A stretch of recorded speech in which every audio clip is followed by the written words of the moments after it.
Buenos días. Con motivo del desgraciado terremoto de Venezuela, aquí quiero expresar mis condolencias a las familiares de las víctimas y a los venezolanos afectados por este desgraciado incidente.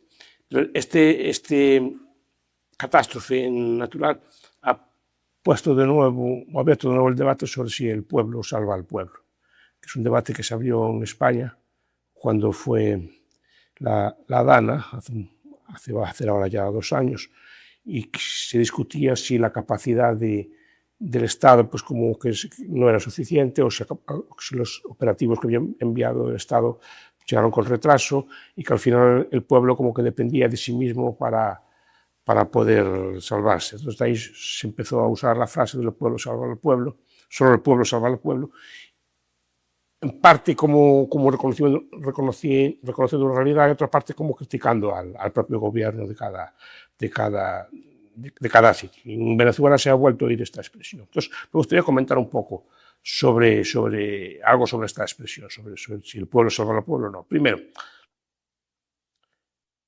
en una catástrofe solo el pueblo puede salvar al pueblo, eso es algo que es obvio. Es decir, porque en el momento de que pasa, pues sea el terremoto, sea una inundación, sea cualquier otro desastre, pues uno tendrá que echar mano, pues tendrá que ayudar a sus vecinos, tendrán que ayudarlo pues, sus familiares, tendrá que uno cooperar con la herramienta o con los materiales que tenga en ese momento a mano. Es decir, el Estado, por muy bien que funcionase o por muy eficiente que fuese, siempre tarda algún tipo de tiempo en organizarse, en recibir las órdenes de arriba y en coordinar los medios y llevar. Entonces, en primera instancia, solo el pueblo puede salvar al pueblo. En el momento incluso crítico vital en que se decide la propia vida, uno tiene que echar mano, pues tiene que salvar a su hermano, su vecino, un señor que pase por allí, cualquier persona. Es decir, como se ven los relatos después de este tipo de cosas, que te salvas por un vecino que te ayuda, claro, porque es normal, no tiene, aun siendo el más eficaz de los estados, tiene que ser así. Entonces, esto es lo primero que hay que tener en consideración, que es normal que tengas que echar mano de lo que tengas más cercano para salvarte. Después, ¿cómo opera el Estado?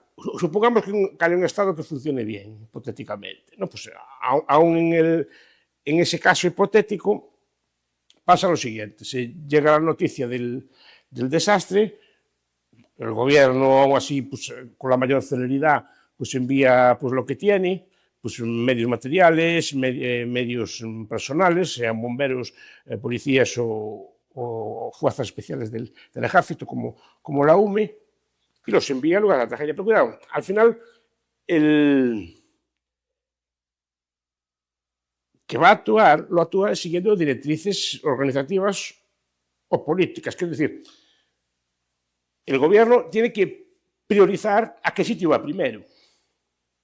Como no puede ir a todos los sitios a la vez, al final tiene que decidir qué sitio va primero, y pues irá pues, a los sitios más poblados, a los sitios que presenten más riesgo, por lo que sea, pero tiene que algún tipo de decisión político-técnica, o puede ser técnica, pero al final es el político quien la implante, quien decide entre las opciones técnicas que hay, cuál es la que se va a aplicar, pues siguiendo las pautas que tiene pertinente, porque es así, tiene que priorizar, al ser los medios materiales escasos, por lo menos en primera instancia, pues tiene que priorizar, pues va primero aquí, va primero allá, cuidado.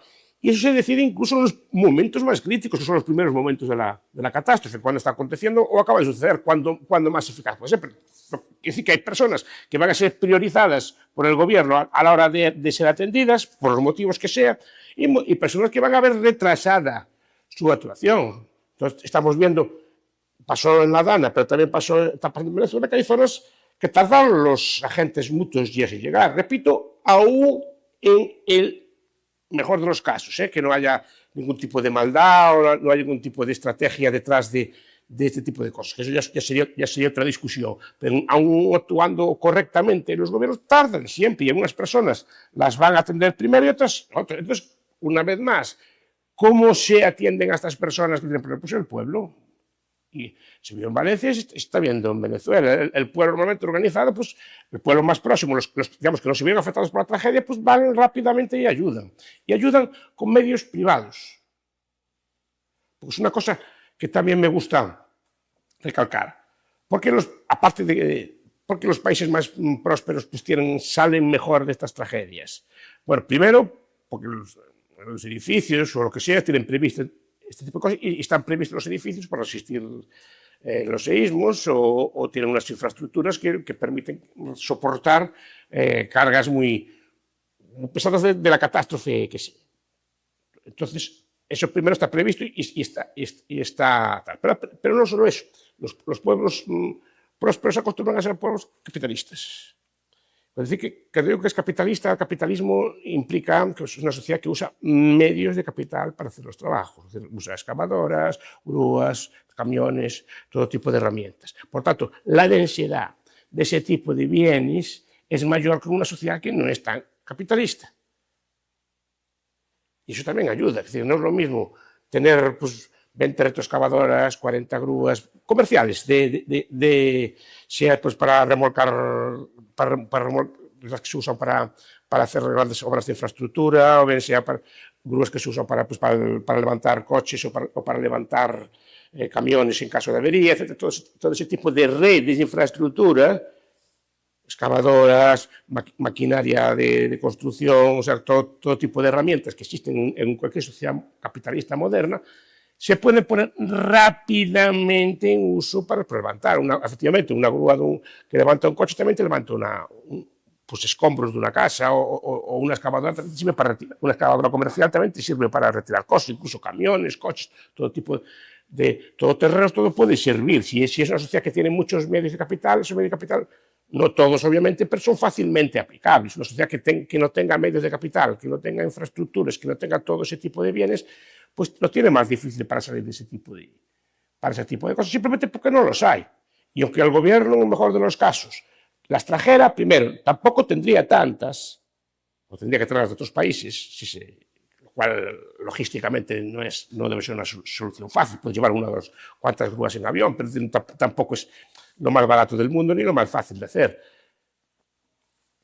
Tampoco debe tener muchas, porque si no también habría sido un país capitalista.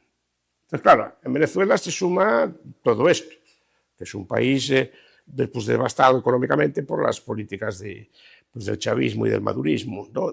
Y después, claro, que su Estado es muy grande, porque es otra cuestión. Yo, en discusiones, en los medios o en debates que tuve estos días, pues se enfatizaba, no, es que en Venezuela no hay Estado, como que no hay Estado.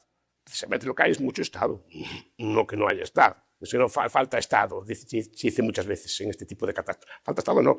Muchas veces lo que sobra es Estado. Precisamente muchos de estos problemas que tiene la economía venezolana es porque tiene demasiado Estado. Es una economía muy regulada, con controles de precios, seguramente con una eficiencia muy grande, pero claro, un Estado muy grande pues tiende a ser bastante ineficiente, ya por problemas de cálculo económico, por problemas de coordinación o por problemas incluso de liderazgo político, de coordinar todas esas fuerzas. Entonces, en Venezuela, precisamente lo que hay es mucho Estado, es un Estado que digamos que ahoga la empresarialidad, que obliga, que arruinó a buena parte de su población y que impidió la formación pues, de bienes de capital adecuados para construir casas, las debidas condiciones, que pues ya no entro en ese debate, los dicen que las casas no eran precisamente de muy buena calidad, pero también para atender pues, las necesidades logísticas pues, de transporte o de retirada de escombros o de traslado de